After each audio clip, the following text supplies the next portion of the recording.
Good evening. I'm going to go ahead and call this meeting to order.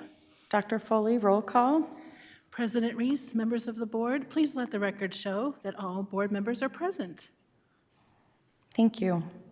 We're going to go ahead and have a moment of silence followed by the Pledge of Allegiance.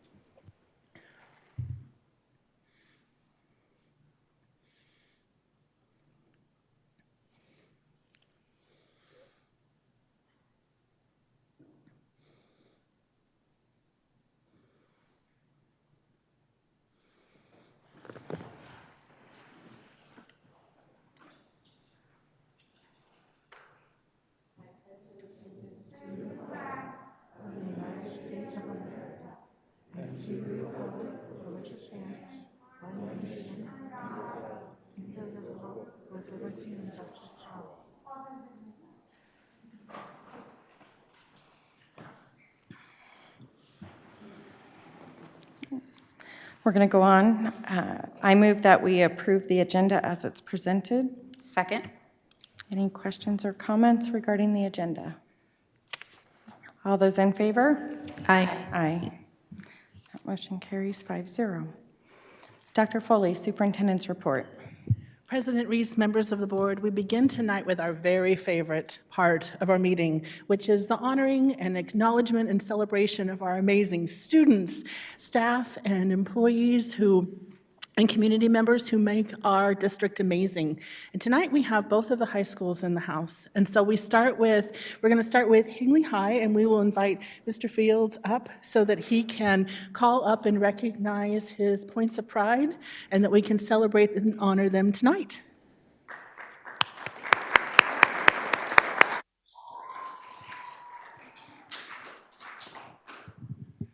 Good evening, President Reese and members of the board. Higley High School is proud to be here to recognize our points of pride. I want to first ask Yvette Worley, our certified staff member, to come up.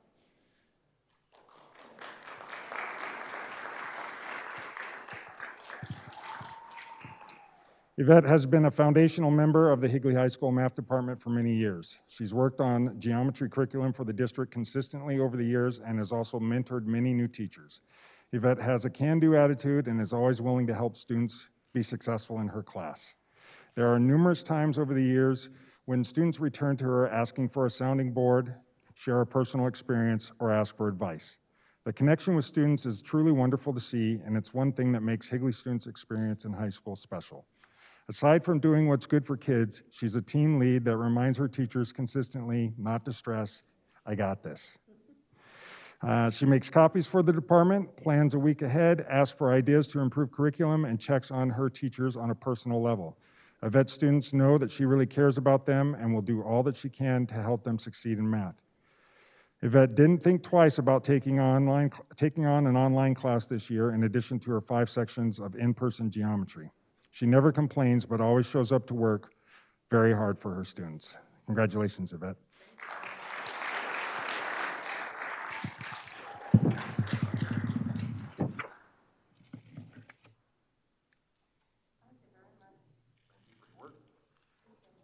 If you stay up here, Yvette.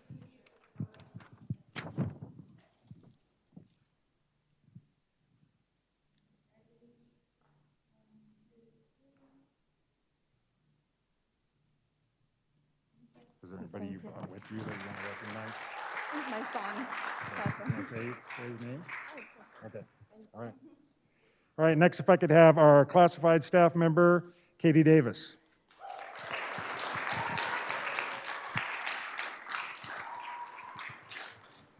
Katie Davis is the bookstore manager at Higley High School. Katie has consistently gone above and beyond in her service to our school, students, and staff. She's willing to step forward and assist in any capacity when there is a need. During the pandemic, she has organized and ran numerous collection and distribution events for students' needs, sometimes spending several days in a row standing outside in the heat wearing masks and gloves to collect or distribute materials to students and families. Katie has also been willing to fill in when the health aide is not on campus. With all the changing schedules and situations we found ourselves in this year, Katie has worked very hard to keep everything straight. Keeping the calendar is a huge job on its own, but Katie also deals with club paperwork, finances, textbooks, etc. She's here for the kids and does everything to make positive things happen at Higley High School.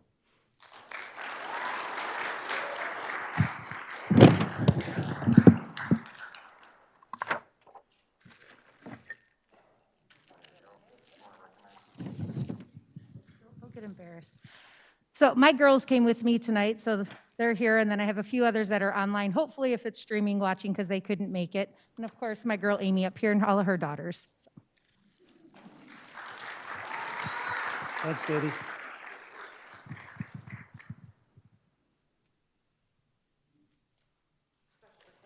Yes, all of them. Thank you. I'm smiling. Your eyes are happy. Lifetime Achievement Award. Lifetime achievement. Yes.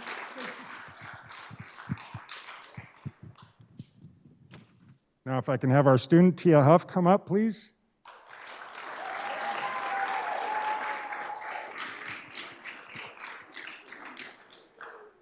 The Best Buddies Champion of the Year initiative is a 10-week campaign where community members and local philanthropy leaders raise funds and awareness to generate countless opportunities for friendships, jobs, leadership development, and inclusive living for people with intellectual and developmental disabilities.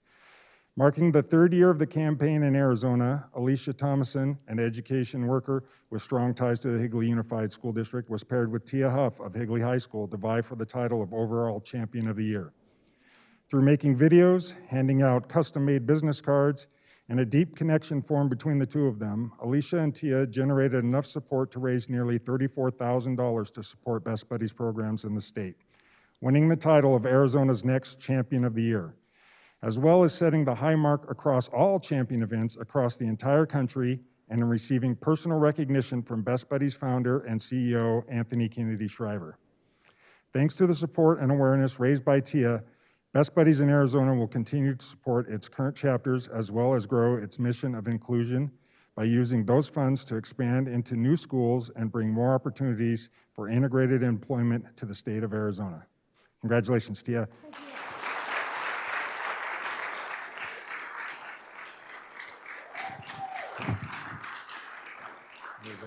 You want to recognize your mom? You want to introduce your mom?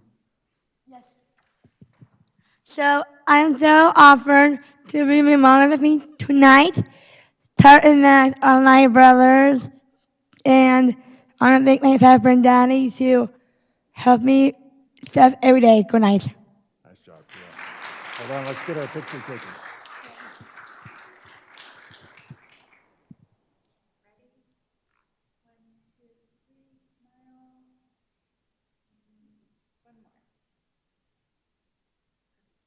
Nice job, Tia.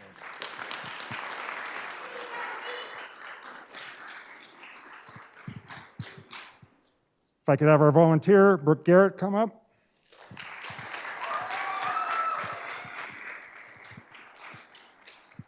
Brooke Garrett has volunteered at Higley High School this year, serving as the United Kingdom Booster Club president. Brooke organized and led club events throughout this year in support of the efforts of the United Kingdom. The club has supported staff and students as well as improved the school in many ways. Brooke has recruited many other parents to volunteer this year and continues to unite our kingdom in many ways. The club has provided meals for Higley High School staff during professional development days, supported student transition from middle school to high school, organized food truck Fridays on campus, sold Higley High School spirit swag, and organized welcome events for students and staff. Brooke's efforts help make Higley High School a better place for all staff and students.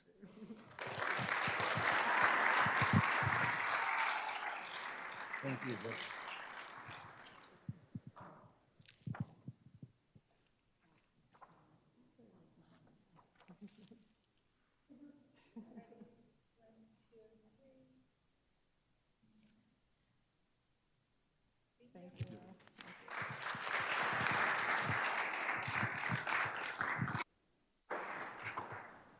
Thank you, Mr. Fields. We'd like to invite Mr. Tannenbaum and Mr. Fox to come up so that we can honor our Williamsfield Points of Pride.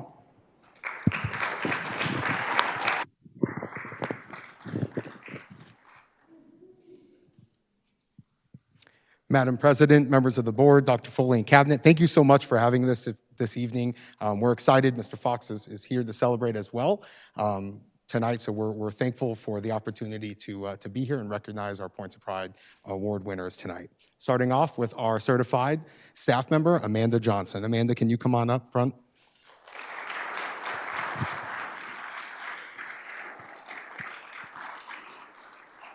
So these words are my words here. So Amanda Johnson is by far the most talented school counselor I've ever worked with. Amanda's incredible talent and immense knowledge base has kept our school moving forward in this very unique year. Ms. Johnson has frequently been commended for her kind and helpful nature, as numerous students and parents at all grade levels have reached out to her for help. Amanda, with any task in which she has been asked, and continually proactively seek out additional duties. Her positive attitude radiates through our front office, and we couldn't imagine our front office without her. Jean truly exemplifies excellence in every endeavor, and we are proud to call her a Blackhawk. Thank you, Jean.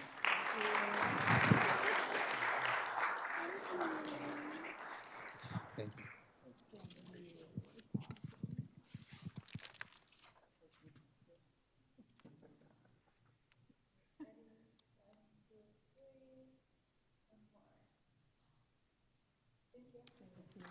Thank you. all right, our point of pride for Williamsfield High School student, Michaela, if you want to come on up here.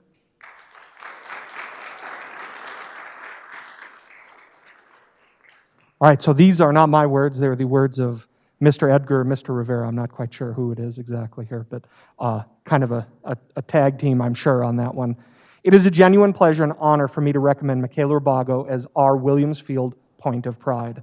I have taught and worked with Michaela for the past 8 years as her band director, and I'm delighted to recommend her for this award. Michaela has shown a tenacity and dedication towards constant improvement that is rarely seen. In addition to being a natural, musically talented student, she continually pushes herself to improve above and beyond what is necessary to be successful in the school band program. She has taken initiative to prepare music outside of school in order to audition into and participate in multiple honor ensembles, including the North Central Region Honor Band, the Arizona All-State Honor Band, and the Phoenix Youth Symphony. And she has also completed successfully in solo and ensemble auditions and festivals throughout her high school career. As a senior, Micah achieved 2 amazing accomplishments. She is currently principal clarinet in the Phoenix Youth Symphony, and she recently received first chair in the Arizona All-State Band and Orchestra, the first Williamsfield student to achieve this. Over the past 8 years, she has consistently demonstrated grit and perseverance to achieve excellence in every musical endeavor she has pursued, and her efforts have paid off for both herself and for our band program. In addition to being a talented and hardworking musician, Michaela is also a prominent leader in our band. She offers help and suggestions to peers in a kind and uplifting way, and frequently volunteers to help wherever needed to support the band and her teammates. She's able to critique and give feedback to peers in a way that encourages growth and confidence in the students around her. Michaela has demonstrated high levels of maturity through her willingness to put others before herself for the good of our band program. She has mentored 7th and 8th grade students in our after-school middle school outreach program, Northside Winds, teaching future band members both musical and performance skills, and she continues to mentor these students when they come to high school. As one of the top performers and musicians in the band, she has remained one of the most humble, respectful, and caring students I have ever had the pleasure of having in my classroom. Micah is pursuing music composition at the University of Arizona next year. With this in mind, we have worked together on her composition skills, arranging a piano solo accompaniment for clarinet solo into a band arrangement. She will be performing this clarinet solo with the Williamsfield Symphonic Band at our next concert in May. I've been extremely lucky to have Michaela as my student for the past 8 years. She has impressed me with her work ethic, determination, kindness, and humility that she has demonstrated consistently. I'm so proud to recommend her for the Williamsfield Point of Pride for 2021.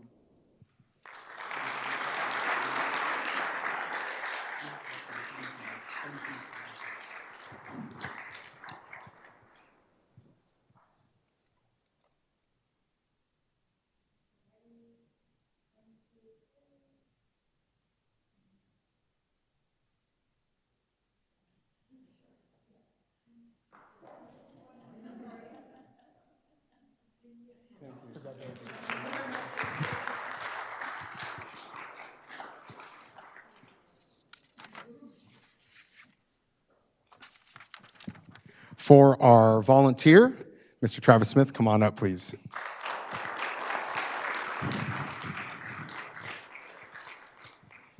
Travis Smith has been an active volunteer with our program for the past 4 years.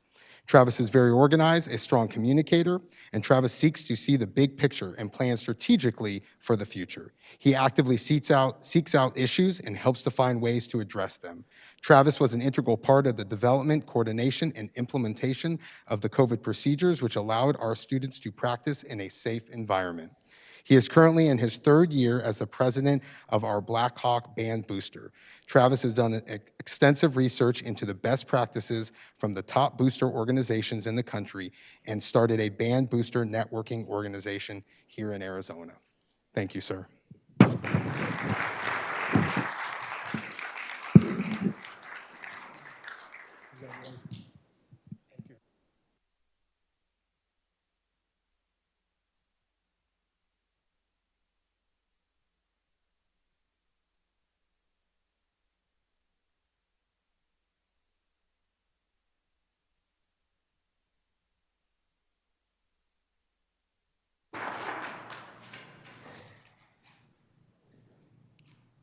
President Reese, would you like to present the next acknowledgement?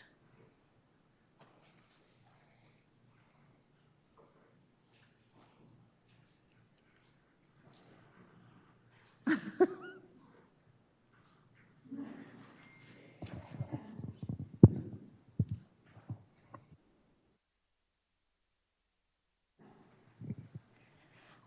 right, we also have a points of pride from the board. Today is Administrative Professionals Day, so we would like to honor Mrs. Darlene Reach. Come on.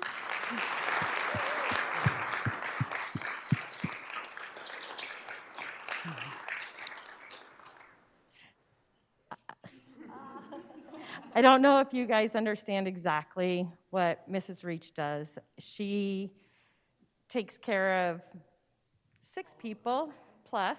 She keeps our schedules organized. She makes sure we get information. She does so much in communication with all of us to make sure that we all know what's happening and where we need to be when we need to be there.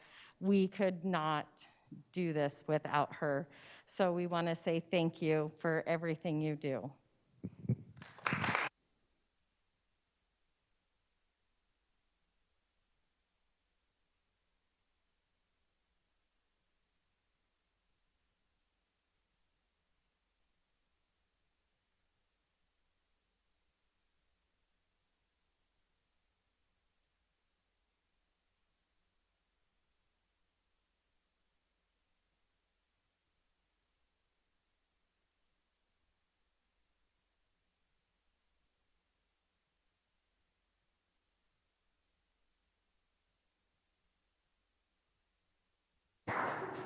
There isn't much that happens that Darlene doesn't know about, so I will hear about that later. I know I will. Well, that concludes our acknowledgments tonight. And of course, we want everyone in the audience to know that you are more than welcome to stay for the meeting, but we also know that you have other things to do too. So if you want to stay, you're welcome to. But if you'd like to leave, this is the time that we allow you to do so if that would be more convenient. Thank you for coming tonight. Thank you.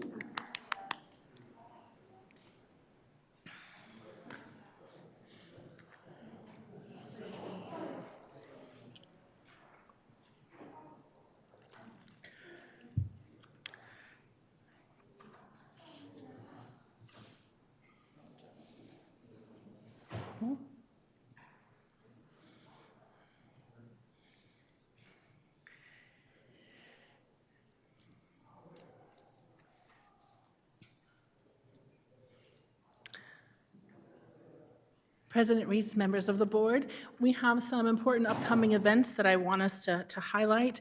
The next month becomes super busy as we have lots of, this really doesn't truly capture all of the events on our calendar, but official meetings and important dates that we want to highlight at this point. As you know, we have scheduled a special board meeting for Monday where we have a topic on face coverings that we will be addressing at that time. We're excited to honor our Teachers of the Year. We have an amazing celebration planned for our Teachers of the Year at a time when we'll be celebrating during Teachers Appreciation Week. And so we're looking forward to a modified but beautiful celebration of our amazing teachers. We also have scheduled a retiree reception because we have lots of people to celebrate and honor, some of whom have dedicated 30-plus years to this district that we're excited to honor and celebrate. We have a public hearing coming up as part of a legislative requirement for financials on May 12th, and then a regularly scheduled board meeting on the 19th. And so, as you can see, in addition to award ceremonies and other special celebrations, we will be certainly busy this month and coming month. And that concludes the superintendent's report. Thank you, Dr. Foley. And I'm sure I'll hear about that one later, too. Trying to operate in stealth mode is very difficult with Darlene. All right. We will go on to board comments. President Reese. Mrs. Wilson. Last night we got to celebrate, President Reese and I were both able to attend the Higley High School Underclassmen Honors Night, which was amazing to see all those kiddos who got 4.0s and plus and getting to see their awards. And then also Williamsfield had Make-A-Wish the last 2 weeks, and they raised a lot of money there, and I want to thank everyone who made that possible. Also, I want to thank all of our community members who have sent emails. We have been inundated, I think would be a good word for that. I have not responded. This is my response. I have read every single one. I promise you I've read every word up until 4 o'clock today. I've read them. I'm taking them into account, but there's a lot of them, so you will not be getting individual responses from me. Thank you. Thank you. Any other board comments? President Reese. Mrs. Schultz? I just wanted to say I was able to attend Williamsfield's dance concert, and it was amazing to be able to see them on stage performing and their artistry and everything.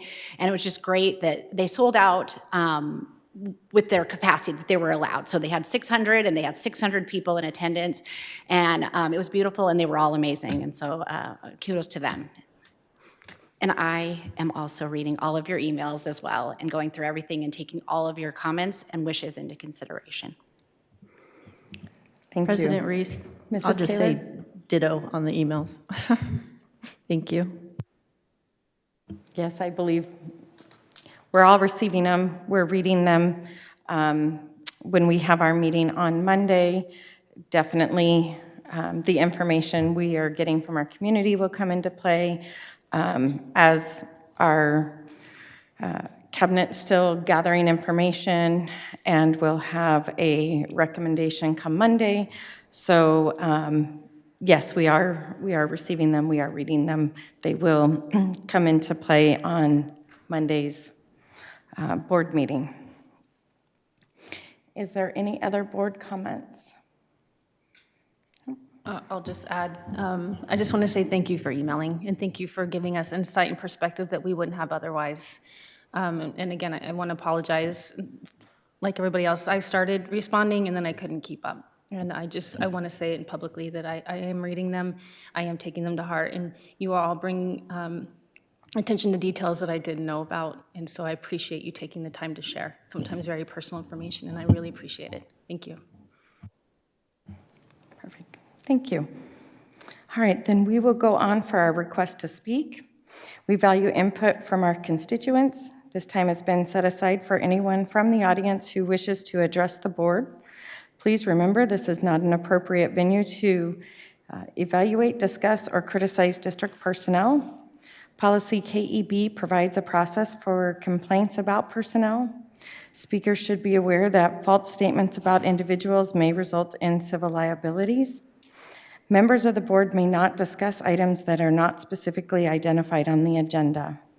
Therefore, pursuant to ARS 38-431.01H, action taken as a result of public comment will be limited to directing staff to study the matter, responding to any criticism, or scheduling the matter for further consideration and decision at a later date. We ask that you please limit your remarks to 3 minutes. And we have Mr. Chris Gilligan.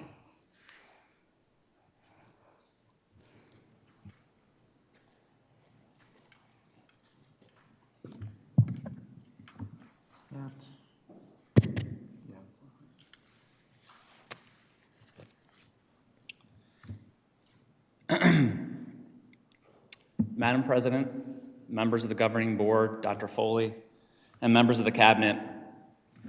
My name is Chris Gilligan, member of Freedom for Gilbert and father of 3 teenage students at Williamsfield High School. 3 students with 3 distinct conditions.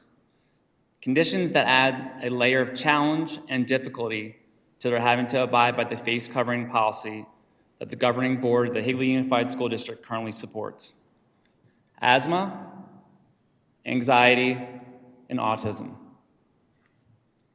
Each of these conditions on their own are a challenge for a young person to deal with on a day-to-day basis. If you as educators, leaders, and mothers could do one thing to make living with these conditions better, would you do it? Would you do it for my children? Would you do it for your own children?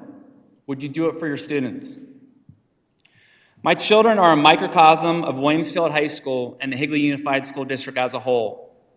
How many other children with asthma, anxiety, and autism, as well as a myriad of other diagnosed and undiagnosed conditions, have been and are currently being negatively impacted by the current mask policy?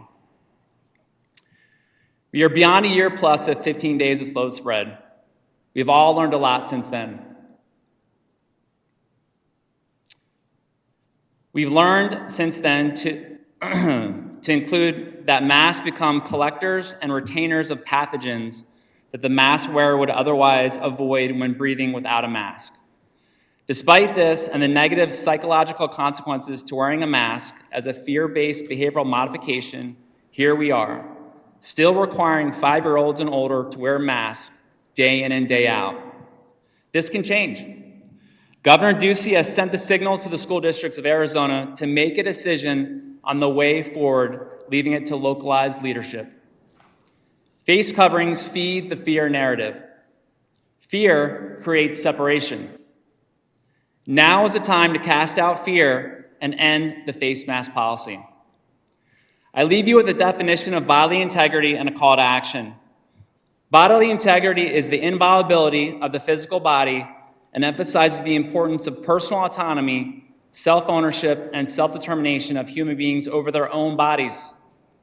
In the field of human rights, violation of the bodily integrity of another is regarded as an unethical infringement, intrusive, and possibly criminal. My call to action to you as educators, leaders, mothers, members of the community, and members of the governing board is to do that one thing. End the face mask policy for the Higley Unified School District, just as Queen Creek, ALA, and Great Hearts academics have done. Thank you. Thank you.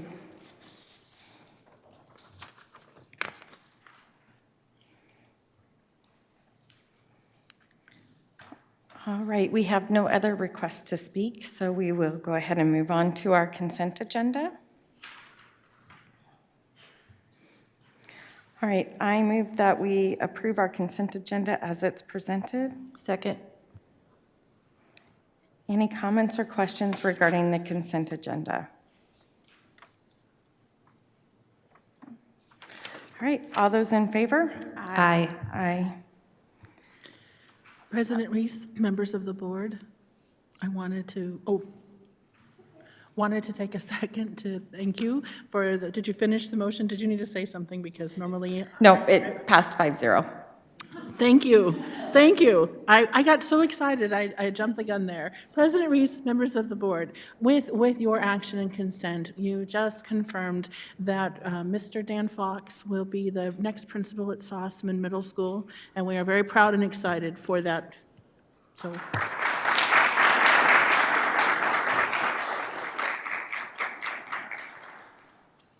Thank you. Did he bring his family? Will you introduce them to us, please, Mr. Fox? Please.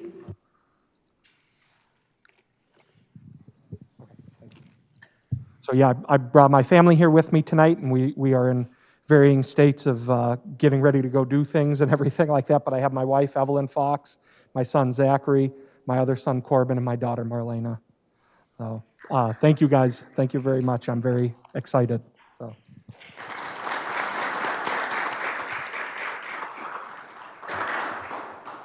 Thank you, Mr. Fox, and congratulations. And we wish you luck at Sossaman. I know you will be missed at Williamsfield. And we're excited to see the great things you do at Sossaman. President Reese. Mrs. Kaler. Just to comment, yes, congratulations, Mr. Fox. And whenever we move somebody within, then it leaves another hole somewhere else. And so I know that now we have that position to fill and big shoes to fill in both places. And also, I was just really excited to see some overnight staff traveling, overnight student traveling out of state. We're back. I see a little glimmer of hope of some normalcy coming back to our school district. And so I really appreciate everything that went in to get these approved and following all of our policies and procedures. I appreciate it very much. President Reese. Mrs. Wilson? Can I please just thank all the teachers with the teacher coverage as well? We just approved a lot of teacher coverage for an hour or 2 hours when they've had to cover the class due to a colleague being out, and I just appreciate them taking that extra step and doing that for us.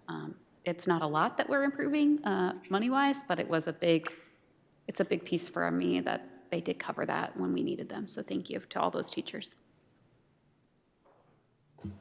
Yes, thank you. President Reese, can I add, or were you going to say something? Go ahead, Mrs. Anderson. I'm so sorry, I don't want to take up any extra time, but I just want to bring it back to Mr. Fox and Ms. Fox. I've had the opportunity to work with both of them, and I don't want you to go because I always drop your name when I talk about Williamsfield being a great place. So thank you for your time at Williamsfield because you've brought a lot of peace and comfort and some consistency to that site, and I appreciate your time there, and I just feel confident saying that you're going to do great at Sossaman, and what a gift to have you. And thank you for all that you have done.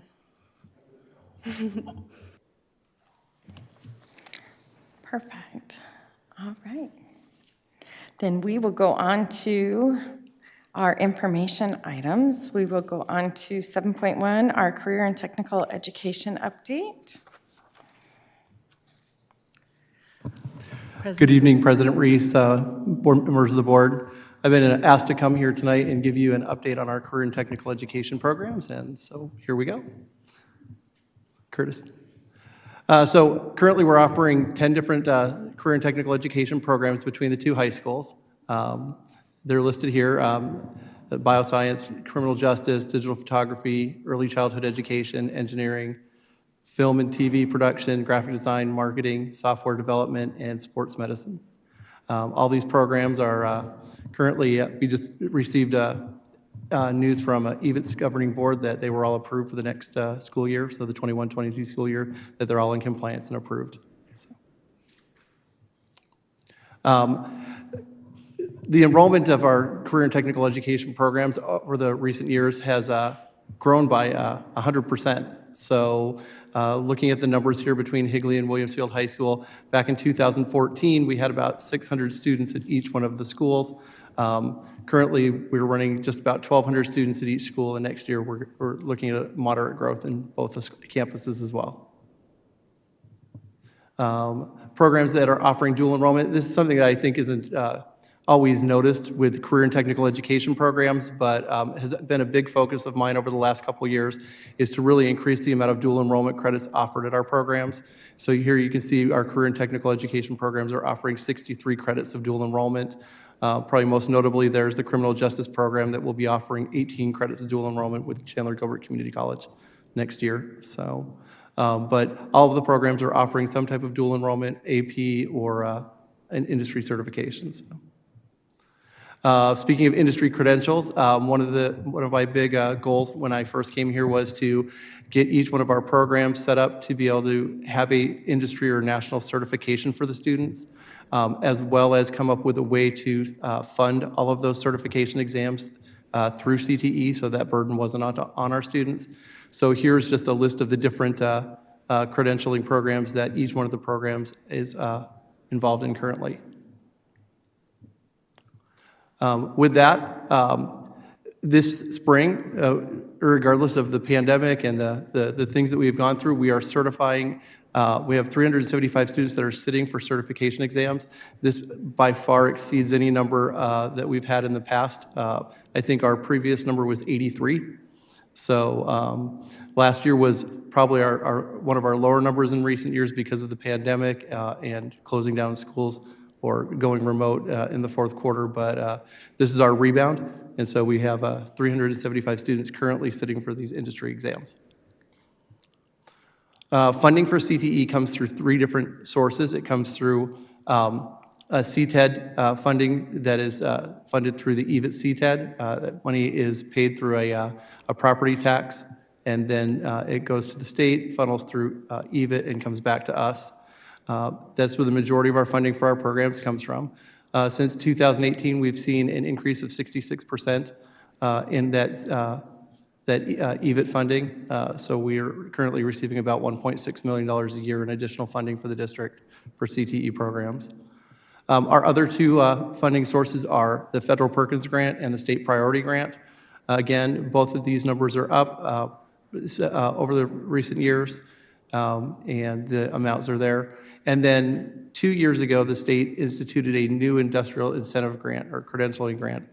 And over the last couple of years, it's been kind of slow for us. The governor grants $1,000 per student certification in a high-needs industry. So if one of our programs has a certification that is in the high-needs industry recognized by the governor, then for each certification that a student receives, we receive a $1,000 grant or gift from or not gift, but $1,000 from the state government.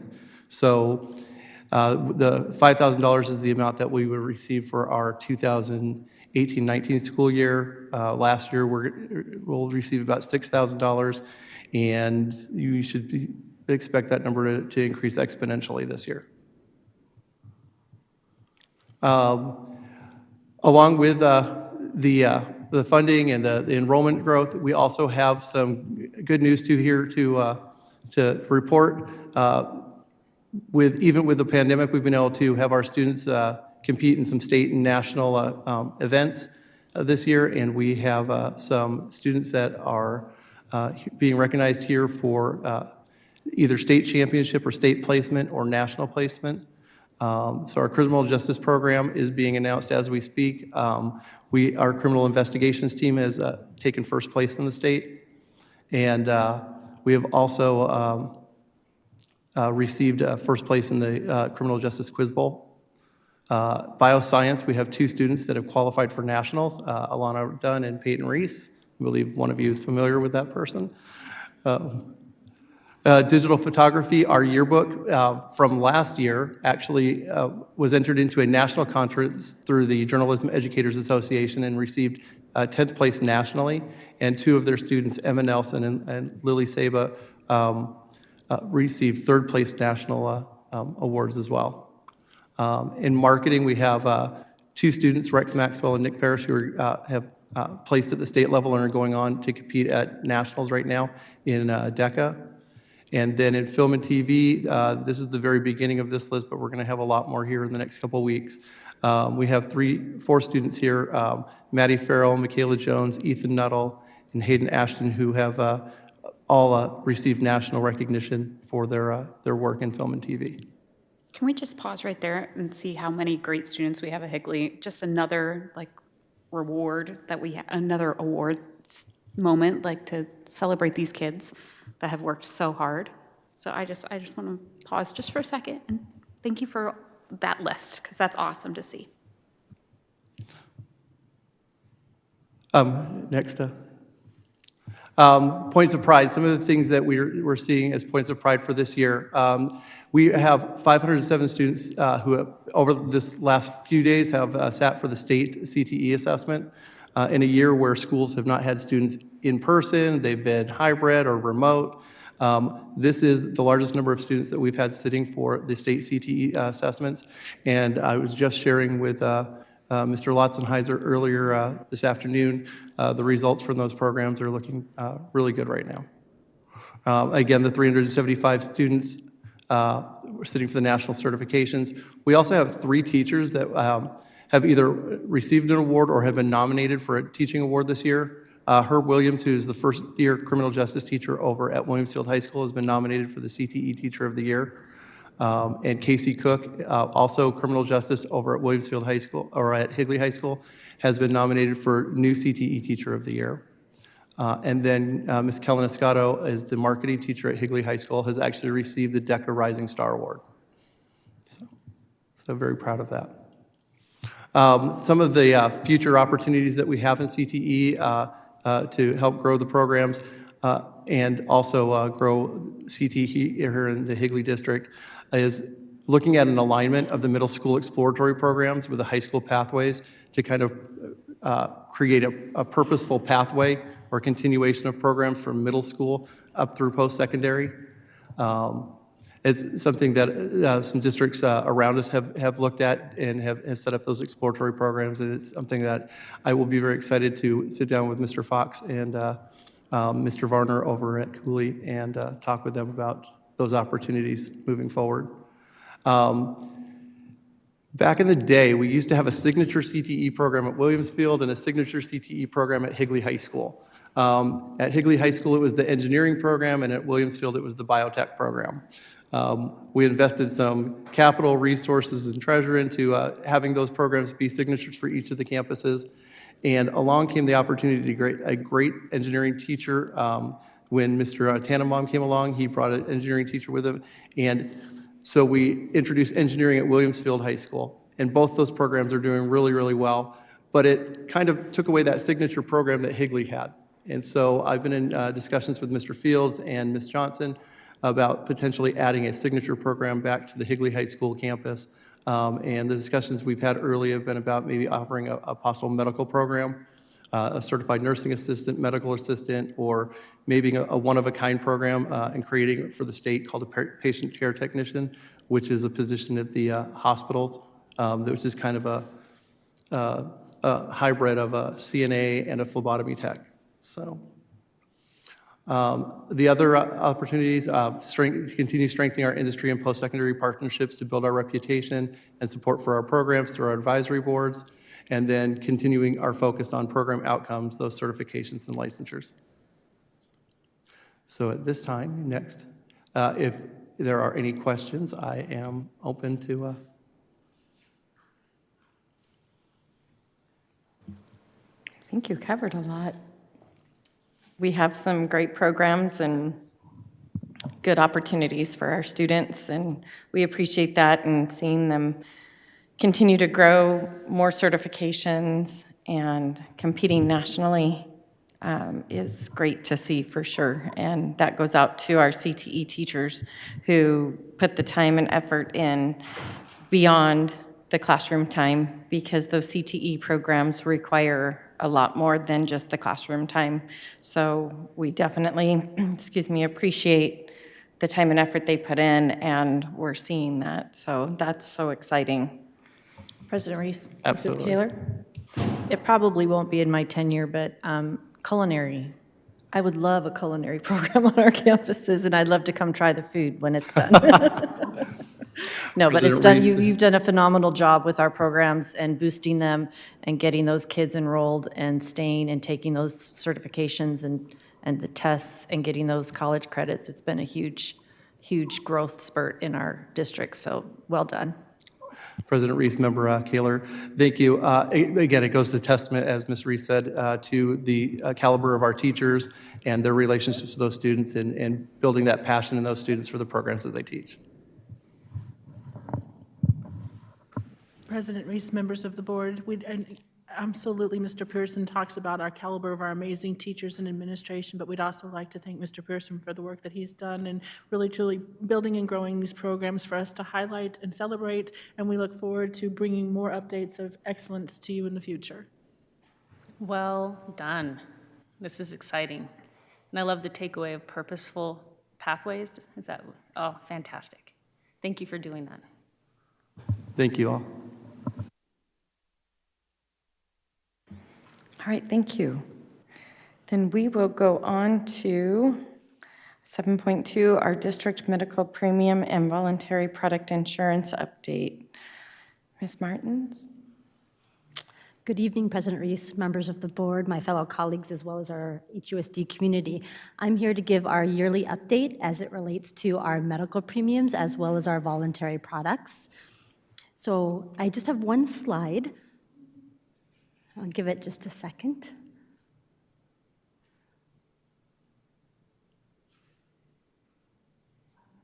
Yes, not that one.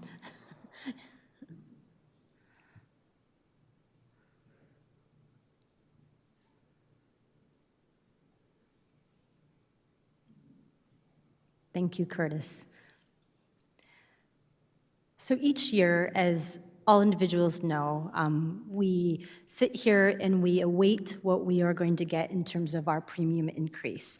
And as most individuals know and employers know, that in nationwide, on average, premium increases probably go up by 8 to 9%.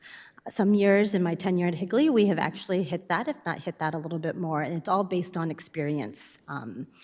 Last year, in January, December, the district approved the hire through a process with our new brokerage, which is Hub International. And so Hub has been working with us very closely this past year in all of the different things that we're doing. And one thing that was great was with our medical, which is a continuation of what we have had, at least this is, I believe, the 5th year with United Healthcare as our medical insurance carrier.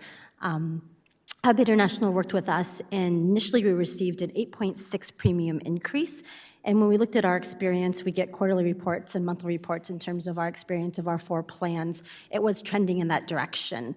What they were able to do, though, is work with them and negotiate that down to a 4% increase. And as what you've heard in previous presentations by Mr. Gadd and Mr. Moore, the district will be absorbing that 4%, which is wonderful that they were able to develop that within our budget. So then the increase that the board approved a couple board meetings ago will be a full increase that our employees will see, with the exception and caveat of ASRS. ASRS is increasing as of July 1, so there will be a slight increase there, but that is wonderful because in previous years, our employees have received increases, but our medical premium increases increased beyond the increase. So this is a wonderful thing that we've been able to do, to not only see a smaller increase that is outside of trend, but also that our board is able to approve, and with our budgets with Mr. Moore and Mr. Gadd, as I said, the district absorbed that component with the 5% increase, so that's wonderful. Outside of our medical premiums, we also have what we have total dental administrator for our dental coverage, as well as IMED for our vision coverage. And there are no change to premiums in either one of those areas. You may or may not recall, and I know some of our board members are new, but for our dental insurance, we're in year 2 of a 2-year rate guarantee, and where the employee pays 100% of those coverages. And in IMED, we are in year 2 of a 4-year rate guarantee. So there's no changes to premiums there, and our employees pay 100% of those premiums. Outside of medical, the district does cover life, which you'll see on there underneath our voluntary products is going to be covered under principal. So I'm going to talk a little bit more about that. We do offer an array of services and products underneath our voluntary area. So we have life, voluntary short-term disability, critical illness, accident coverage, permanent life, whole life, and then cancer coverage.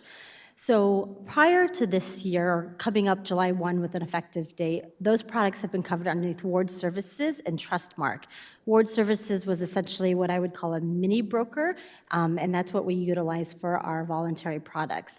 One thing that we have had challenges with in the tenure that I have been with the district is our current platform for benefits is Celerix, and it has not been able to be maintained very well, which has been making it very challenging for our benefits department in regards to making sure that the premium payments that we're paying out for employees are matching our active coverage. And every year, we've kind of had to work with them in regards to why isn't this matching up? Why are these individuals missing? And the platform itself has just been clunky, for lack of a better word. So in working with our broker, Hub International, we shared our concerns, shared what's been happening, and they went out to help us look at what other types of benefit platforms are available that we could explore and look into. They came back to us with 3 different options. Business Solver platform was one of them. And it was a product that which is great. And some of you are aware of this in regards to it's a 24/7 platform. It's hosted via the web. Our employees will get a user ID and access, and they'll be able to view their insurance and their coverages at any moment and any time that they have internet access.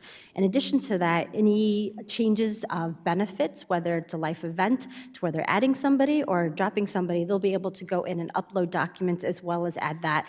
And then there's a verification purposes that comes on our end that we verify the product and the information and that they're eligible. So that's wonderful too, because right now it's all a phone call process that's manual that our team enters, and it becomes challenging in addition to that process, but also then maintaining and doing open enrollment and or additional enrollment when we hire individuals and they're being able to enroll during their eligibility period. So we're really looking forward to this product and the access that we have. And some of you in your own employment might be aware and utilizing products where you have that access. So we've been a little bit behind the game on that, so I'm excited that we're able to move forward and have that availability for our employees. With that, though, we had to look at making some changes in terms of who our voluntary products were with because of the fact that our previous voluntary products did not work with the Business Solver platform. Some of you have heard me say this in previous years.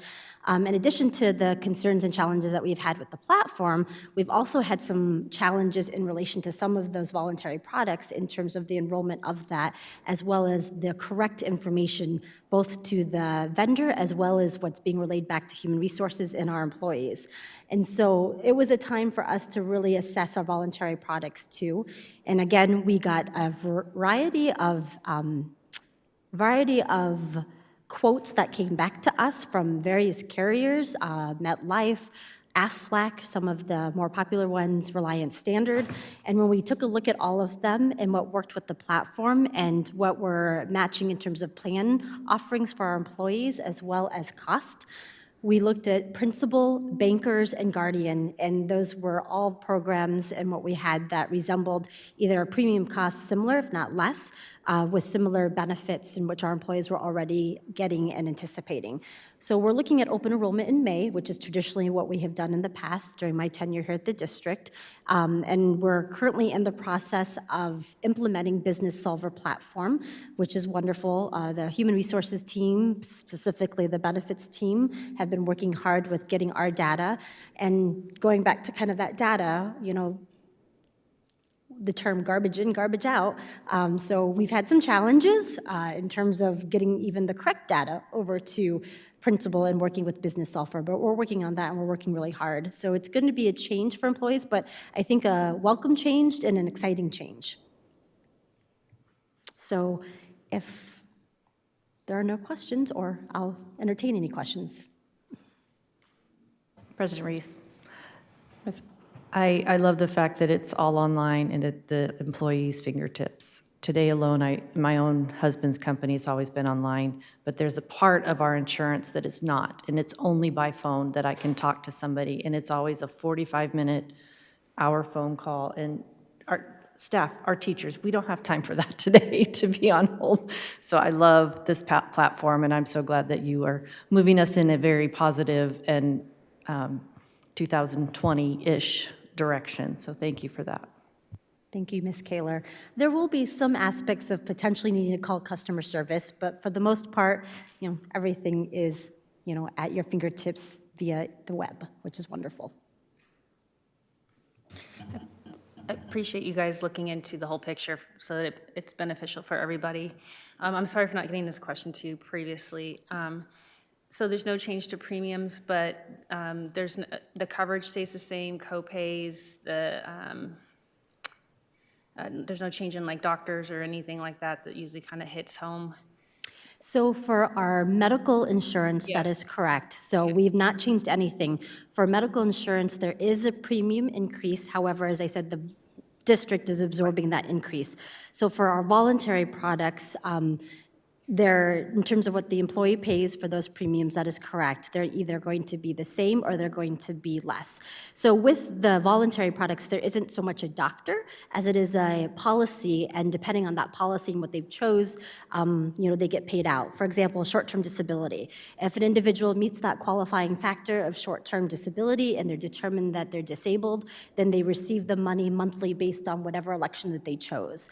So with our voluntary products, there aren't medical providers specifically for that. That falls within our medical as well as our dental and our IMED, which those factors are not changing. So that the coverage hasn't changed. I'm sorry, I worded it incorrectly. The coverage isn't changing at all. There's no- Correct. The coverage for the plans on our voluntary products are not changing. Perfect, thank you. No problem.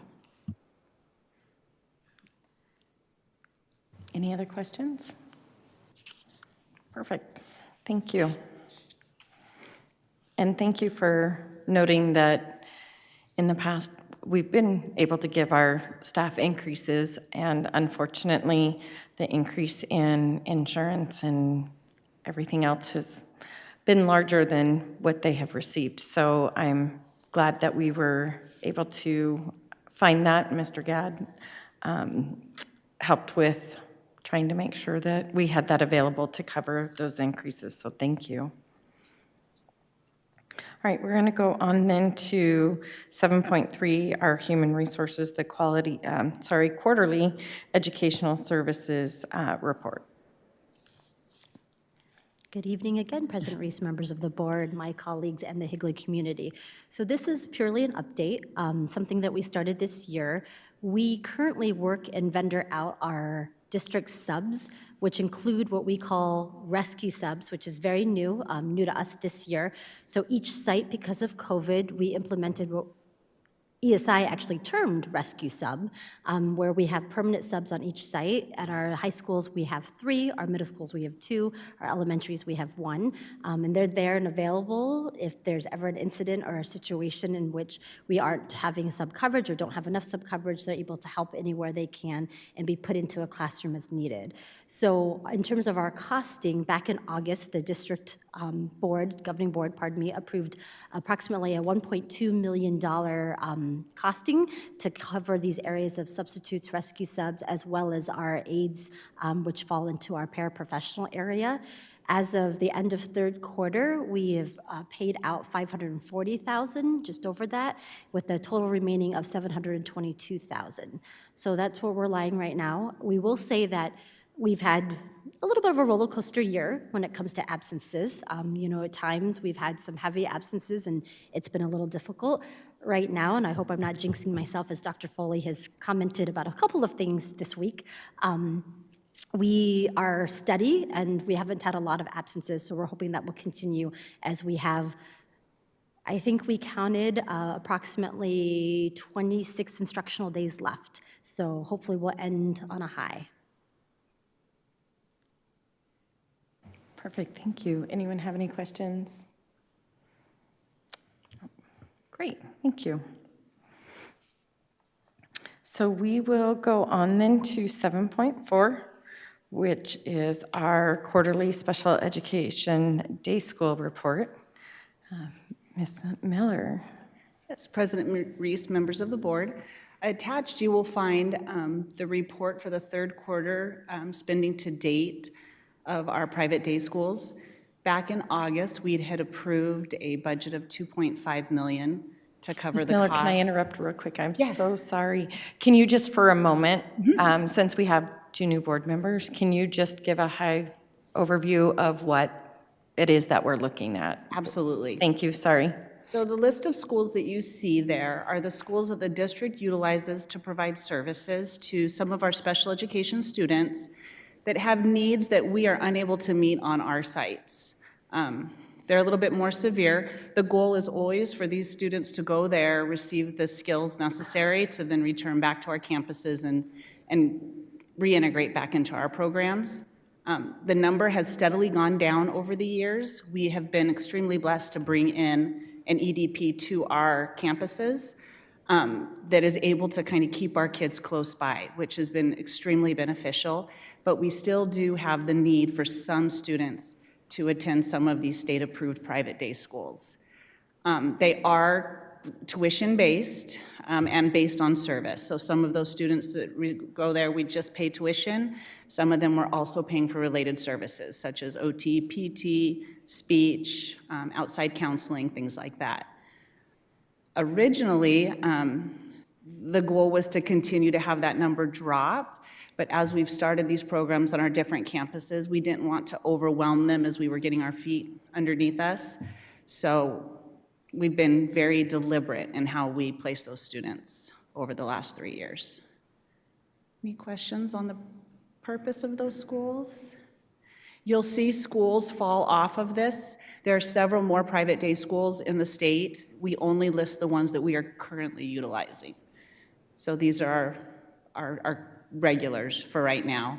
2.5 million was the original agreed upon kind of threshold to not exceed. You can see we don't anticipate getting there. Right now we're right at about 1.8, and that's with the encumbered amount. So we're hoping to come in under at about 660,000. Any questions?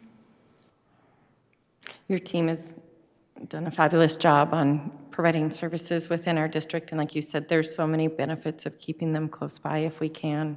So thank you for the update. Thank you. All right, then we're going to go on to 7.5, which is our monthly governing board fiscal year 2021, our M&O financial report for March. Does anyone have any questions regarding our monthly governing report? All right, thank you. Then we're going to go on to 7.6, our major maintenance and capital projects. Dr. Fowler. President Reese, members of the board, it's my pleasure to present information regarding our proposal for major maintenance and capital projects. Joining me tonight is Mr. Benny Buchholz, our Director of Maintenance. And if we go to the first slide there, thank you. First of all, when you look back on how our department has operated these past 5 years, our focus has really been working on receiving funds through the State Facilities Board. We have been extremely successful with the state building renewal grant process, and our district has received over $16 million in grant funding from the SFB since 2016. Many of the projects accomplished through these funds include roofing and painting at Coronado, Santan, Gateway Point, and HTA, renovation and construction issues resolved at Williamsfield and Higley High School. Also, extensive HVAC equipment repaired and or replaced throughout the district. The SFB has served as the main source of capital funding for our department since about 2015. Unfortunately, the state is making changes to the State Facilities Board, and they are shifting the oversight of the State Facilities Board to the Governor's Office under the Department of Administration. So we are really unsure of what the future funding from the SFB is going to look like. Fast forward to February 2021, and I know the board has seen lots of information from the Finance Department about plans and processes. There's a new budget process in place in the district. Personally, Ben and I are both very excited about that. We are now aligning our district forecasted needs with our plan for allocating capital funding. Next slide. It was a very extensive behind-the-scene plan to develop this process. A great deal of work has gone on in cabinet and finance cabinet, and we really looked at 3 sources of data. We're going to talk about those specifically: the capacity study, the facilities condition index, and also the demographic study. Considering all of those areas, we looked at the district-wide needs for the next 5 years. In that, we identified major projects and major maintenance if a bond would pass, and then also a plan for major projects and maintenance if a bond doesn't pass. In making that determination for district need, again, the sources that we used as part of that determination were a school-wide capacity review, a facilities condition index, and a demographic study. And I'm going to briefly describe each one of those. Ben's also going to help with that. First of all, school-wide capacity review. And this was very labor-intensive, and I want to thank Ms. Sherry Richards and Mr. Watson-Hauser and the school principals as we embarked on this journey to meet with each principal and walk each campus to identify and complete a review, identifying capacity and existing use, and then also potential growth areas. There is current program capacity that exists at varying levels throughout our district. We have identified, though, 3 campuses that will soon require increased classroom space for future growth. And then The Facilities Condition Index is the second item, and I'm going to have Mr. Buchholz speak to that. Facility Condition Index is basically a snap in time of the condition of like your roofs, painting, equipment. So this is an important thing to know in time how we're aging. On that Facility Condition Index, it was reviewed and revised.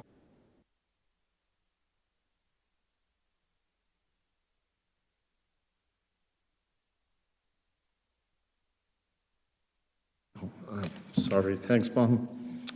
Do I need a repeat or did you guys hear? Okay, great.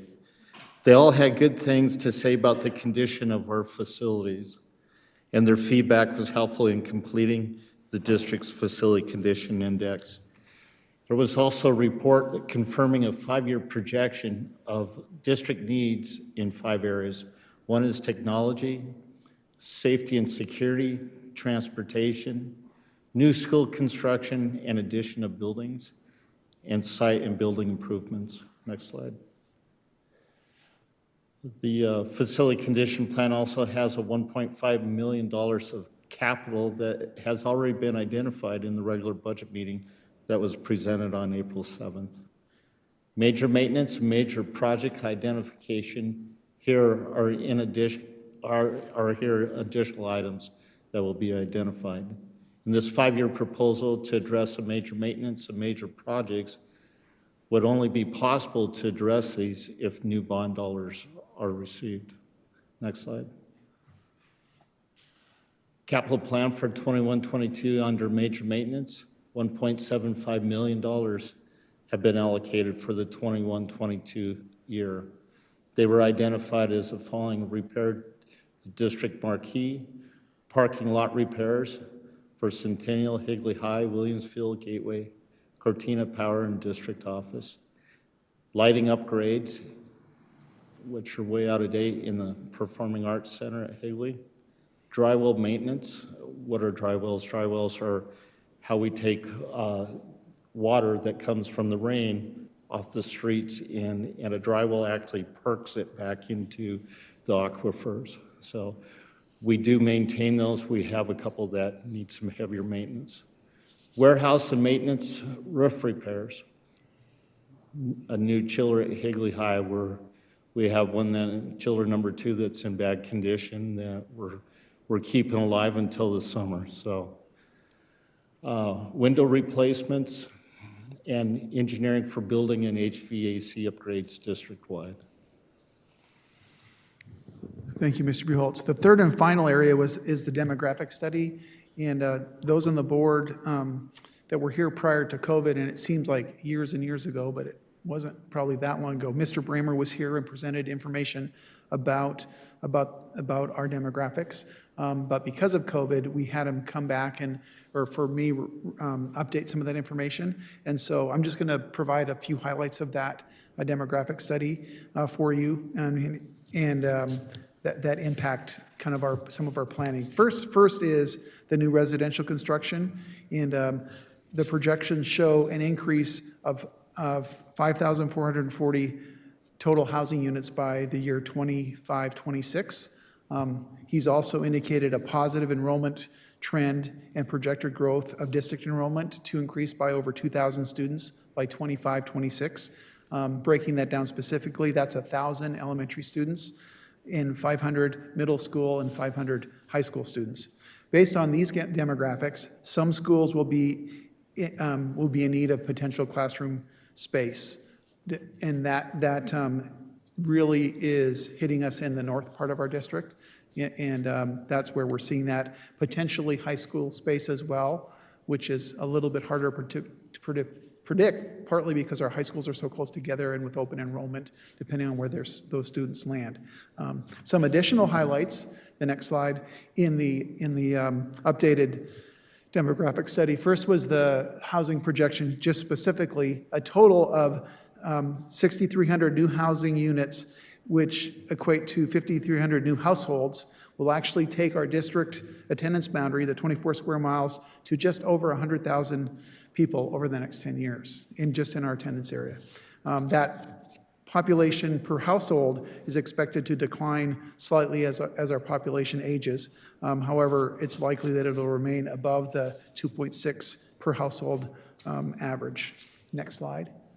Also, the projection of school-age population per household, even though it's begun to fall slightly, the 5,300 new households should still produce an additional 2,300 students in that time period.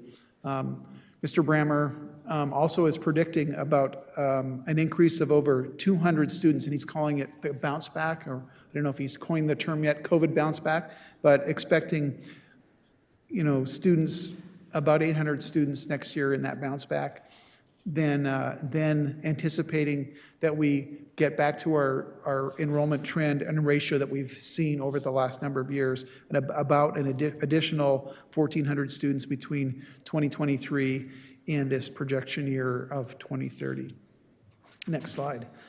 The projection by school allows those, or follows those attendance areas, and you'll see with the large enrollment increases in the north, and you'll see the green and or yellow that highlight that, Gateway Point and HTA of most note on there, and both, as I indicated, the middle schools and the high schools will see projected growth is predicted over the next 10 years. Also, the next slide, highlighting just major projects if the bond passes. Again, these decisions and recommendations were based on a combination of the demographic study, the facilities condition index, and the school capacity study. But really, we're looking at, and our emphasis is on potential classroom additions where needed. That's where our area of focus will be, and looking for the board's direction in terms of where we want to focus over the next 5 years if that bond is successful. Also, other areas that we would also focus on, just facility standards district-wide to make sure that we have a consistent standard that's being met through all our district schools. Also, facility renovations that may be necessary to continue that. And then finally, with the cost escalating with construction, we're concerned that with a passage of a bond and some of the time that it takes to get these projects off the ground, that we are allowing for some contingency that allows for growth over that period of time if needed.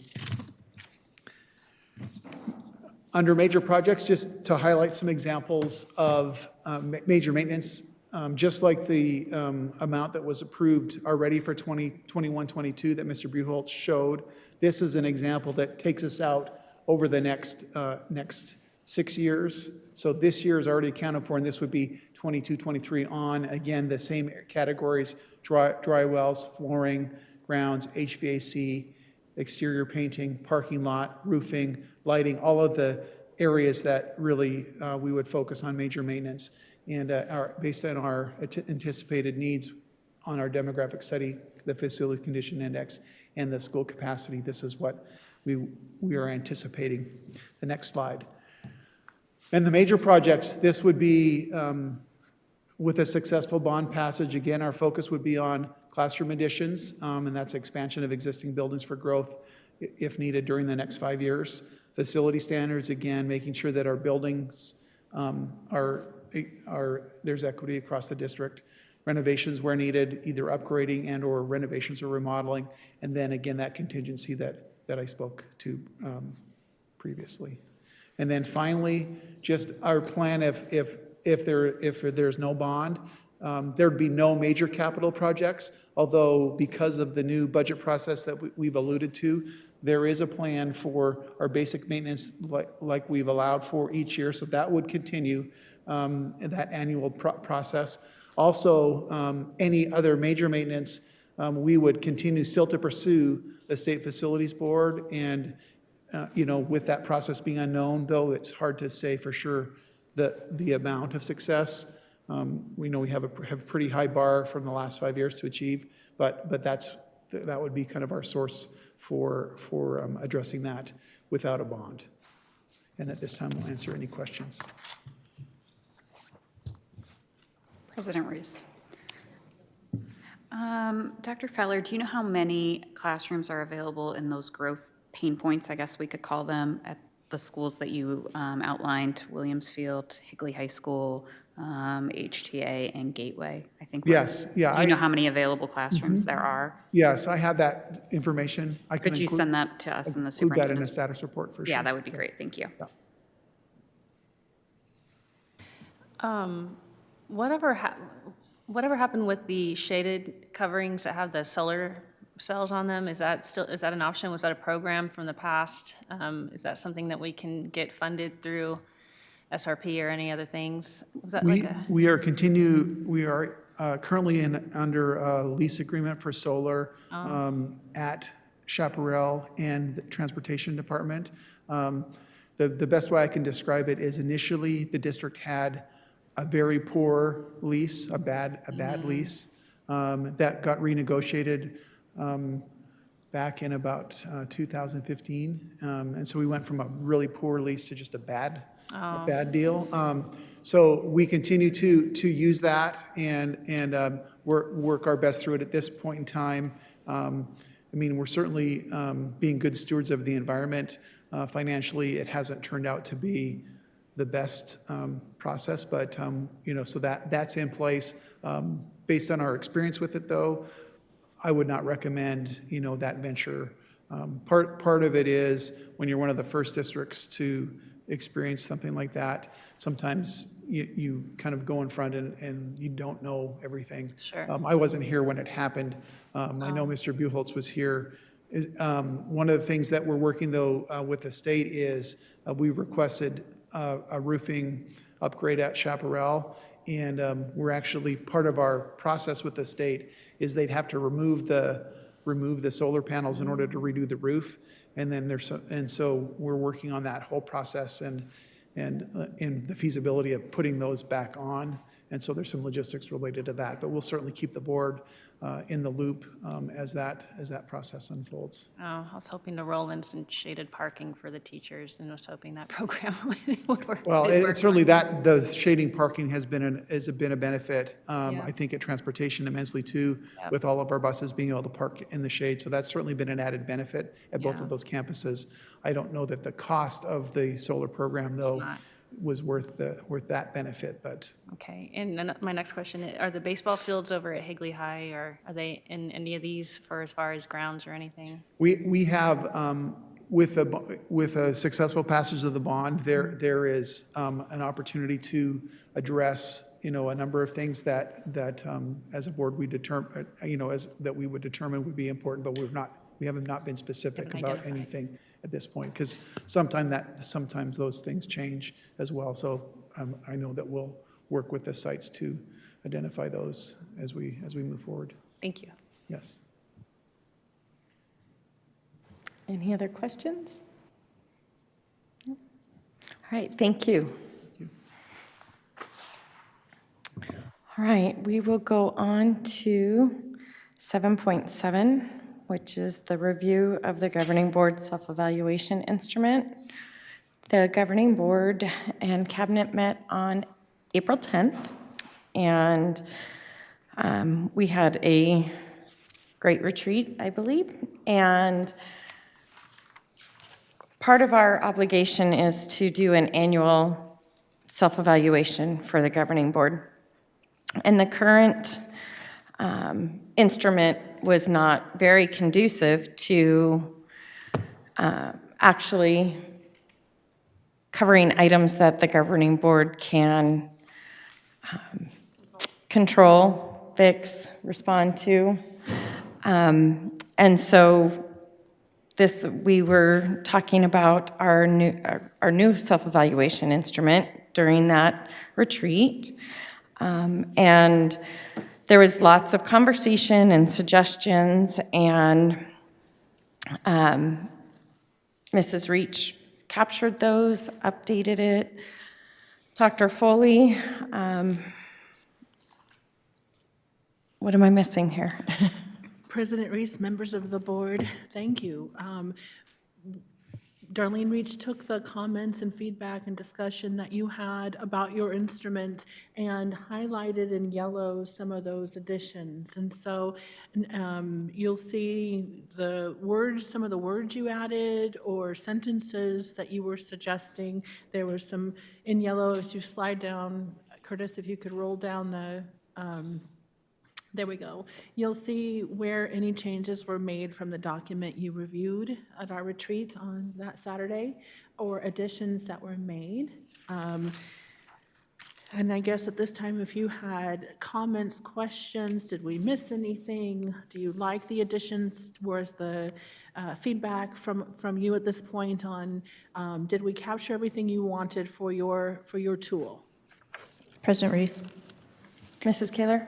I do appreciate the fact that we have a comment section for self-reflection and then comment section for overall board reflection. I think that's a great thing that we added and discussed. So I appreciate that being on there. So overall, this entire tool is so much better than anything I've ever seen before. So I'm very grateful for the hard work of Mrs. Reach and Cabinet putting into words that we might not have had completely hammered out, but it looks fantastic to me. Thanks for all the hard work.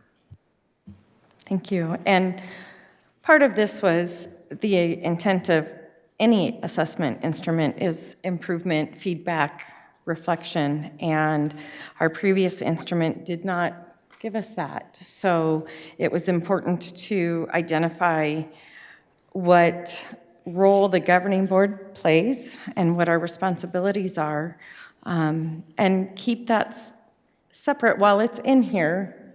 Keep our assessment separate than what we hold our superintendent accountable for.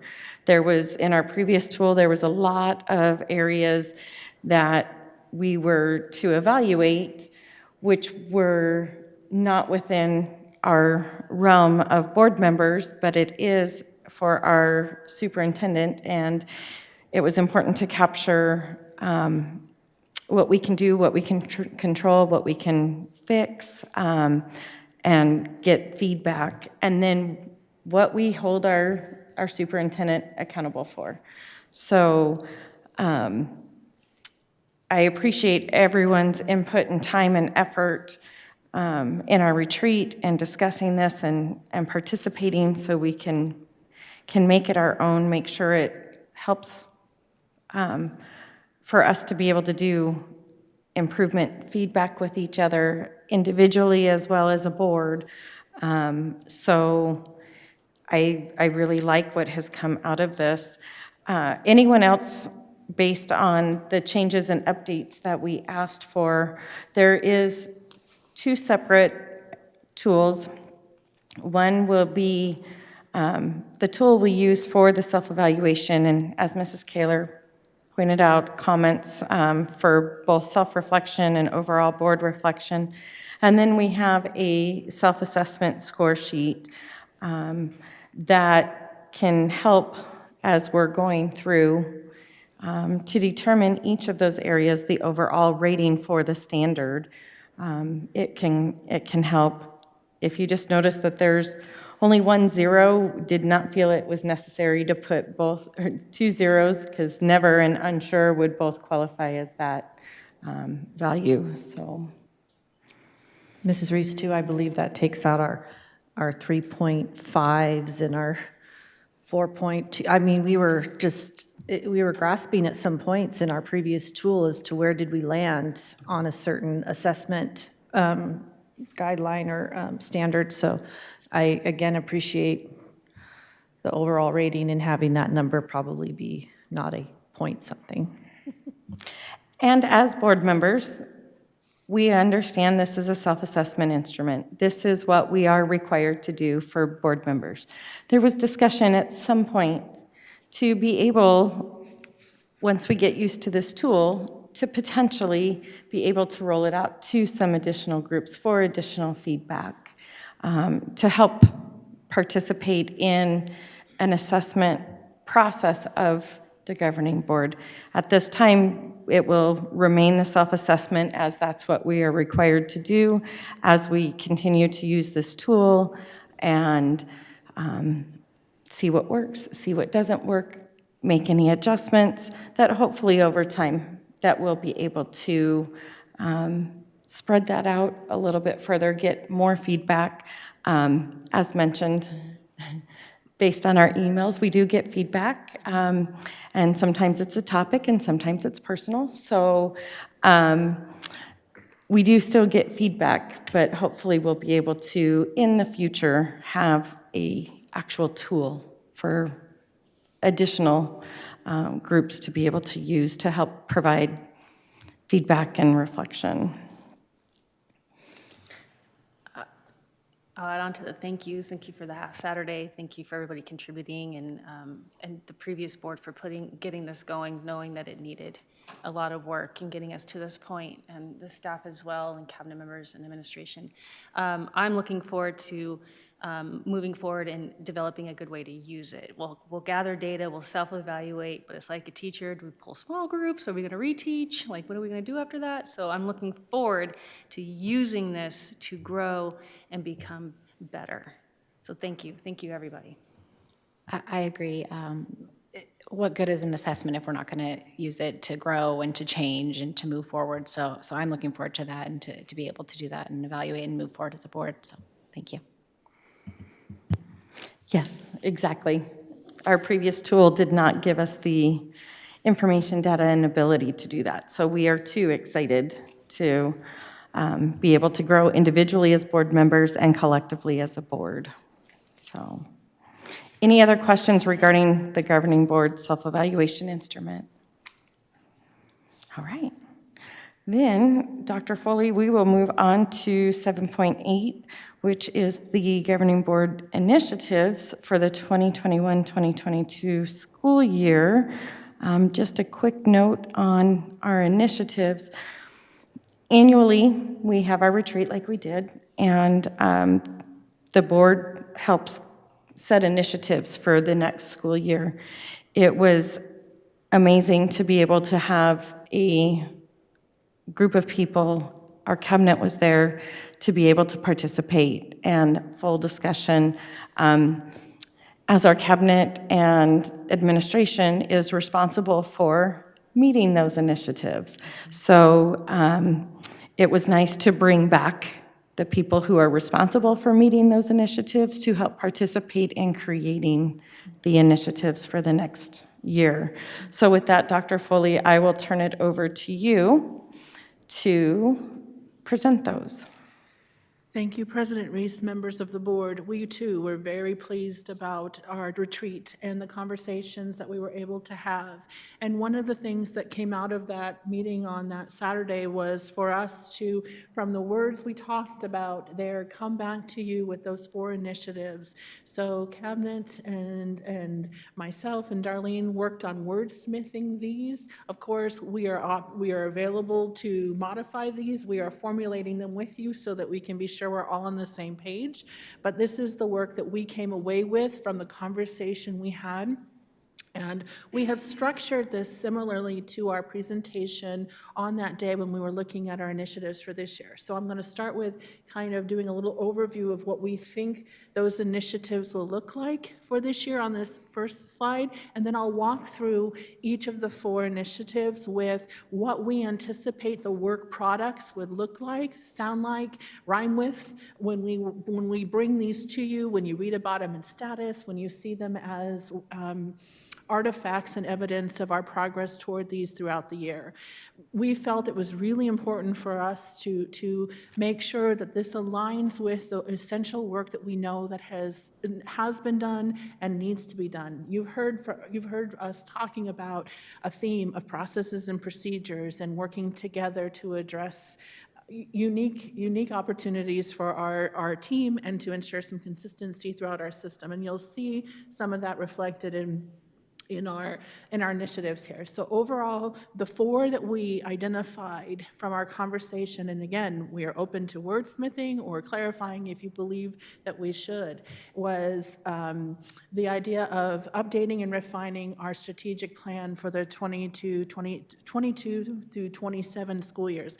We talked a lot at the retreat about the work that we have. Obviously, our strategic plan goes for 1 more year, but after that, we've come a long way. There's an awful lot that we want to evolve and move forward with, and we're wanting to lead that initiative ourselves. And obviously, part of that is outlining a roadmap for a portrait of a Higley graduate. And this, as we talked about, is going to be big, important work that needs to happen next year and something the Cabinet is very excited about. We also talked about that continuing to ensure safety of our students and employees as they return into the 21-22 school year. Obviously, we are evolving out we are still in the middle of a pandemic, and we're evolving and things are changing quickly. And how do we ensure the safety and security, which is a first and foremost of one of our essential priorities, but also how do we focus on the social and emotional well-being of our employees and our students as we return to normal-ish and as we embrace next year. So much work went into as we went down a little therapy session on that Saturday of the evolution of last year, this past school year, and the work that had to be done. Obviously, there will be some transitions and evolutions this year, and that's going to be something that we will talk about, and we'll look at what that kind of might look like in just a minute. We talked about we've also felt one of the ways we wanted to word the 3rd initiative was continue to improve best practices in teaching and learning. I mean, what we do is all about teaching and learning. And we talked about meaningful utilization of technology. So much financial resources have gone into this, essential for how we reached our students, particularly when we went from in-person to online virtual, literally overnight. But now how do we revolutionize our instruction with the tools that we have to truly be meaningful? We also talked about the idea of relevant professional development coordinated through an assistant director that was connected to a strategic initiative we have, and we're excited on building on that. So as we talked about, some of these things don't go away, they evolve. And then the intentional use of data, and we'll talk a little bit in a minute what that will look like, but we are so intentional about professional learning communities, learning together, what is this information saying, what do we do with that, and making sure outcomes happen with students. And we'll talk about that. So these are kind of describing bullets, if you will, that allude to a lot of work that will happen in this area. And then we talked about the theme of processes and procedures, consistency and accountability. We talked about some of the wording that was discussed on the 10th was wanting fiscal responsibilities and oversight, going with processes and procedures, as well as all processes that are created are documented, disseminated, and implemented. So this was our wording, if you will, of the conversation that we had, which we felt would be some essential strategic initiatives for us as a team. I'll walk through what we thought some examples might look like, and then you ask questions, or we can refine words. And by no means is this an exhaustive list. This is just an illustrative example of this that obviously when we refine and define our strategic plan, we would be bringing to you, as we kind of discussed at our retreat on that Saturday in October, we would bring to you the outlines of the template of what are we going to do, who are we going to survey, what is this going to look like, what would that process be, who are we going to collect feedback from, when are we going to do that, so that you would have an idea of what our strategic planning process would include and who would be involved. And it would be an extensive outline of who, what, when, where, why, and what would the product look like. Obviously, we would be implementing the plan and gathering that information for a strategic plan, which would look like you'd see dates, you would see forums, you would see feedback, you would see evidence of what that looks like with us. Can you go back? Thank you. Obviously, we would be organizing that information and providing updates on our priorities and goals of what we're learning. And then, of course, it would include an update of our portrait of a Higley graduate that was reflective of our community and stakeholder input on who we are and where are we going as a district from now and into the future. Next slide. We talked about work, again, how do we open in school safely, and how do we focus on social emotional well-being? Obviously, our mitigation plans and strategies will be a big part of what we update and revitalize. There are going to be parts and pieces that change, but there are substantial details in that, like what does the communication protocols look like? What is the communication to families? What training is involved to employees and staff? All of those things are going to be important that we evolve, and we'll be actually starting talking about this beginning as soon as on Monday at our meeting. What does that look like for Higley, and how do we move forward together? There's a lot of details in those. Communication, our screening protocols, all of those things would be part of the returning safely, but then we're also going to be talking about very intentional activities that we do for our employees and for our students that focus on social emotional well-being, and making that a priority in addition to the health and safety component, but the emotional and overall well-being. Because obviously we're concerned about the academic wellness of our children, but we also are concerned about them as a whole person, and our employees as well. And being those intentional activities and events would be things that we would highlight with things.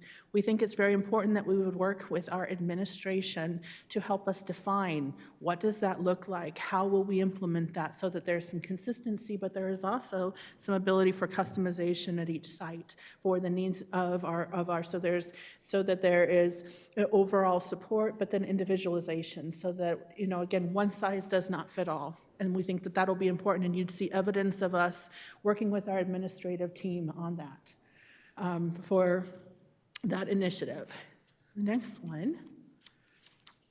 So professional development. We talked a lot on that Saturday about relevant, meaningful. We talked an awful lot about how important it is that we have some superstars in Higley. How do we help share that expertise across, and not having someone dedicated to the coordination and the support of professional development was to a detriment to us. And obviously we're very excited about the hiring of a person in that capacity to help facilitate that, but to help build upon what we're doing. So you're going to see intentional, explicit professional development connecting to the technology that we just talked about, but that where we look at how are we engaging our learners, and how are we modeling that, and how is the curriculum development that we're working on look about that. And actually that's kind of the exciting part, that professional learning communities process. And the thing that we are excited about is how do we use the tools that we have, our technology tools, better. In fact, one of the things we're finding and that we're excited to roll out with Dr. Sue Borzich is in our Synergy system, we're going to begin to actually have a true response to intervention documentation system where our systems talk to each other, we enter information so that our assessment things are easy to have there. So when we're talking about the important things that happen in a PLC. So what are we going to do about this? Our tools are going to make it more easier for us to have that conversation and to document that. And that is something that we're very excited about. We're talking about the utilization of our internal expertise. And embedded in this would be, and again, an example we talked about at the retreat was our Higley Leadership Academy. What are the internal things that we have that we will build the capacity of others? We also have some superstar teachers who are doing great things. And when we have our tools that allow us to see and to see our technology and to share, there's no reason why we aren't utilizing our own internal expertise and making it meaningful and relevant. So when we talk about other examples, the implementation of a virtual academy, it's big when you lift a virtual academy. As you know, we're beginning the marketing for this. Our numbers are growing, but making sure that this is successful, because if you build it, they will come, and we want something that will sustain and be something for us as a tool that supports those who choose purely online or those who want something to support in person and online with additional options. That's a wonderful thing for us to have as a district, and we're looking forward to building something spectacular.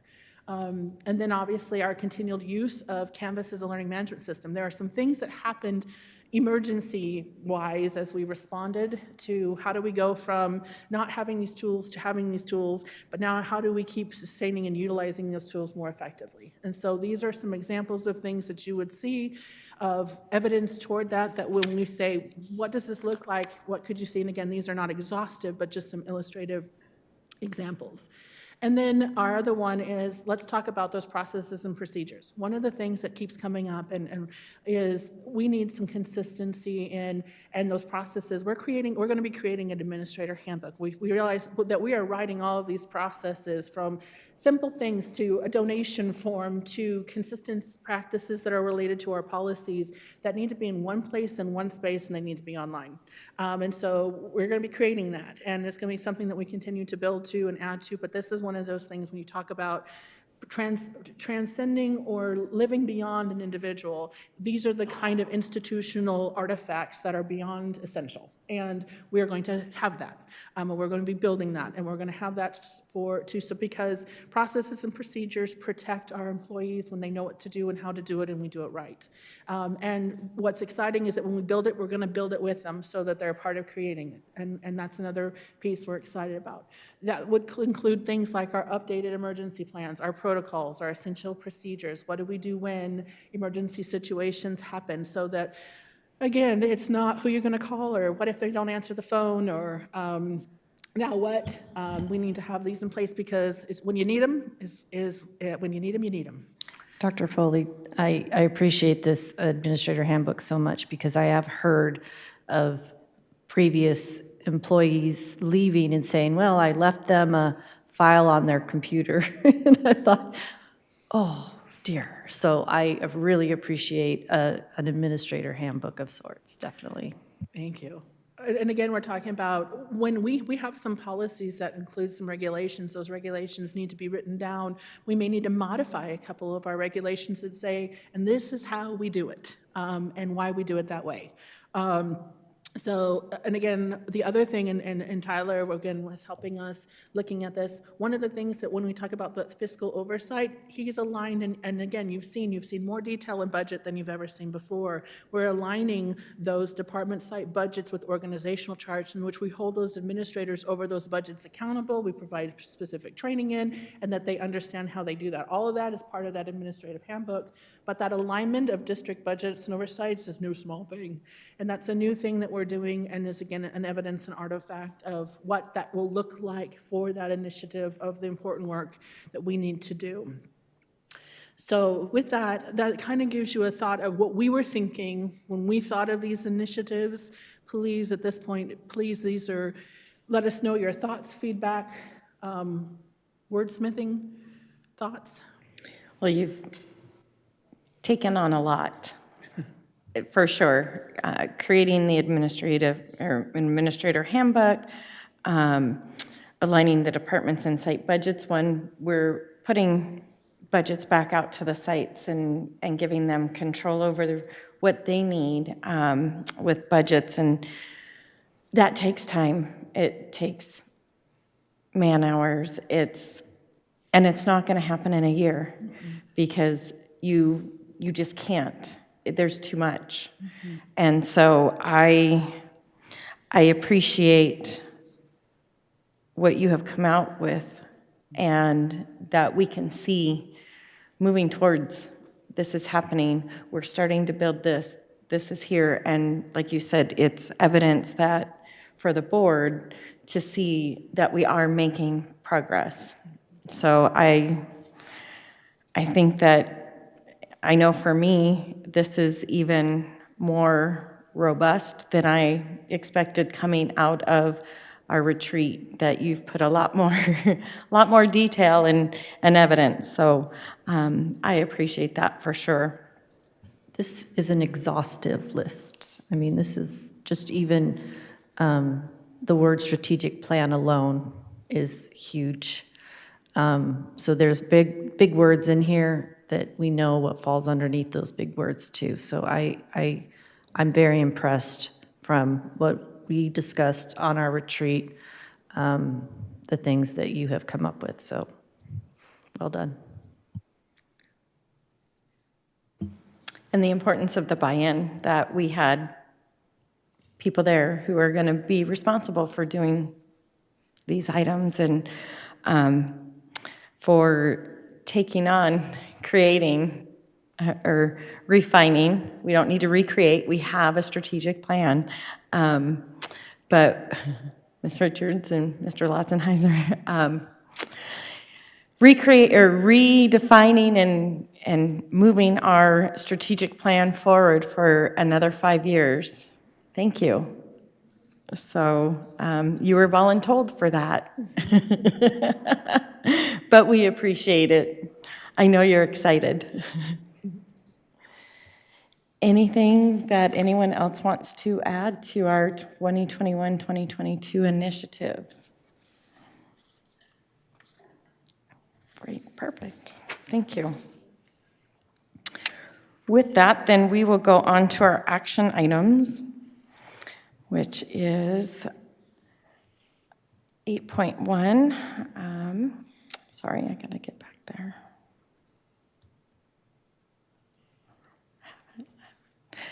I move that we approve their governing board self-evaluation instrument as it was presented today. Second. Any additional questions or comments? No. All those in favor? Aye. Aye. That motion carries 5-0. And then we will go on to 8.2. Sorry, technical issue. Oh boy. It's not the technology, it's the operator, trust me. It is the user for sure. On 8.2, I move that we approve the board initiatives for the 2021-2022 school year. Second. Any other additional comments or questions? All right, all those in favor? Aye. Aye. And that motion carries 5-0. We have our future agenda items that are listed, and we are working through them. We get a lot of information as well through our weekly status reports. We do have our district liability insurance coming up on May 19th because that will have to be decided fairly soon. All right, then we will go on to 11.1.